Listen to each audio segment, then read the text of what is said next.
Tim Saber Pungli Tabanan kembali melakukan operasi tangkap tangan di Pasar Senggol Tabanan Kamis siang. Dari hasil operasi ini petugas amankan seorang tersangka pelaku pungli.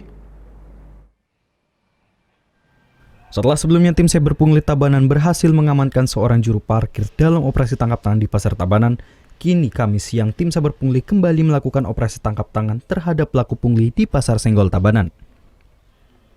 Pelaku berinisial MR ini ditangkap petugas saat melakukan pungutan retribusi kepada para pedagang di Pasar Senggol Tabanan. Dengan cara memberikan karcis senilai Rp2.000 namun memungut uang berkisar Rp5 hingga Rp12.000. Dari hasil pemungutan tersebut, MR bisa mengumpulkan uang hingga Rp1.600.000 per harinya. MR tak bekerja sendiri. Ia mengaku menerima upah berkisar lebih dari Rp1 juta dari Badan Pengelola Pasar. Yang dianukan berapa? 2.000. Ya, karcisnya 2.000. Tapi terus pungutannya berkisar berapa? Ada bervariasi, Pak. Bervariasi sekitar ada 5.000, 10.000, 12.000 gitu. Seperti itu ya. Oke. Itu dibagi lagi, Pak, ke berapa orang itu, Pak? Napinya? Hasil pungutan ini, Pak. Dan yang langsung setor lagi ke pribadi bagian lainnya ya. Napi. Tapi penyetorannya sesuai dengan karcis ya. Niki dan sami niki mau setor, Pak. Setor ke sama ketua Badan Pengelola Pasar Senggol.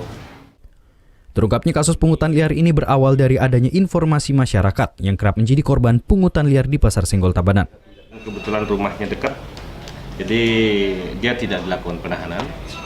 Jadi hanya wajib lapor setiap Senin dan Kamis ya, dan dia aktif, memberikan keterangan juga aktif dia. Jadi sehingga prosesnya tetap dilanjut sesuai dengan prosedur hukum yang berlaku.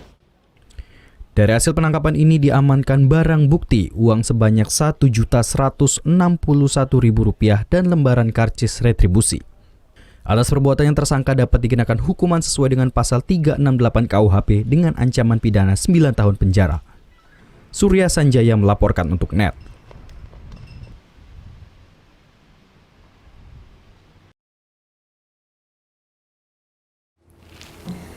Udah selesai kan nontonnya? Nah, jadi jangan lupa buat like, komen, dan subscribe ya.